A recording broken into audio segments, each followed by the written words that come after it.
দিনাজপুরের হিলিতে এক নারী প্রবাসীর অনুপস্থিতিতে তার বাড়িতে হামলা চালিয়ে নগদ ২ লাখ টাকা ও প্রায় ৩ লাখ টাকার স্বর্ণালংকার লুট করেছে দুর্বৃত্তরা। এ ঘটনায় প্রবাসীর ছোট ভাইকে মারধর ও তার আত্মীয়দের শ্লীলতাহানির অভিযোগ উঠেছে।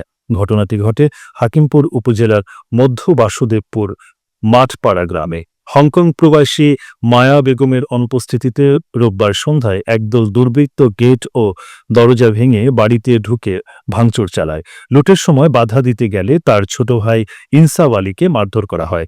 তার ভাগ্নি ও ছোট ভাইয়ের স্ত্রী এগিয়ে এলে তাদের শ্লীলতাহানির শিকার হতে হয়। পরিস্থিতি বেগতিক হলে প্রবাসীর ছোট বোন সুখী খাতুন ৯৯৯ ফোন করলে পুলিশ এসে তাদের উদ্ধার করে।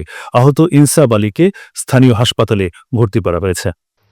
4টা সিসিটিভি ক্যামেরা ছিল, 4টা ভাঙছে, রাউটারটা ভাঙছে, টিভি ভাঙছে, মানে ট্রাঙ্ক ভাঙছে, বাড়ির আসবাবপত্র যা ছিল তারা সম্পূর্ণ ভাঙছে। ভাঙচুর করে বাড়িতে আমার 2 লাখ টাকা ছিল, আমার বোন জামাই বিদেশ যাবে সেই টাকা তুলে নিয়ে আসছে আমি ব্যাংকের থেকে।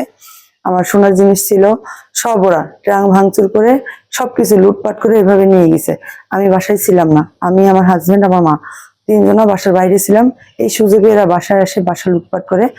সকালে যখন কলেজে যাই আমি 9:30টায়, তখন পিছন দিক দিয়ে হাসাহাসি করে, বিভিন্ন রকম অশ্লীলতার কথা বলে। এই যে বাবুর বড় ছেলে সাব্বির বিভিন্ন ধরনের টিটকারি করে, খারাপ খারাপ ভাষায় কথা বলে, গালি দেয়। রাস্তা দিয়ে হাঁটা যায় না, যখনই যায় তখনই পথ আটকায়। ওর মা, ওর বাবা, এরা সবাই। ওটা অগুনতে 100 জনেরও বেশি হবে।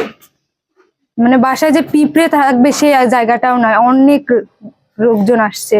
এই যে এগুলা ভাঙচুর করেছে, উপর দিয়ে আসছে, বাউন্ডারি টপকে আসছে উপরে। আমরা ভিতরে লুকাইছিলাম, ওই ঘরের দরজা ভাঙছে। পরে আমরা কিছু না পাই, ভিতরে বাথরুম ছিল, বাথরুমের ভিতরে যাই লুকাইছিলাম। ঘটনার পর থানায় লিখিত অভিযোগ দায়ের করা হয়েছে বলে জানিয়েছেন হাকিমপুর থানার এসআই মুস্তাফিজুর রহমান। তদন্ত সাপেক্ষে ব্যবস্থা নেওয়া হবে বলেও জানান তিনি। কিভাবে পদক্ষেপ, কি অভিযোগ দিচ্ছে আমি তো ছিলাম না, আমি তো আসলাম কালকে, আইছি পরশুদিন আইছি, কালকে পৌঁছে গেলে কালকে তো এই পর্যন্তই। দেখি আমাকে দেখি কার কাছে অভিযোগ আছে, দেখে কি পদক্ষেপ নেওয়া যায় দেখি। অভিযোগের পর থেকে অভিযুক্তরা প্রাণনাশের হুমকি দিচ্ছে বলে দাবি করেছেন ভুক্তভোগী পরিবার।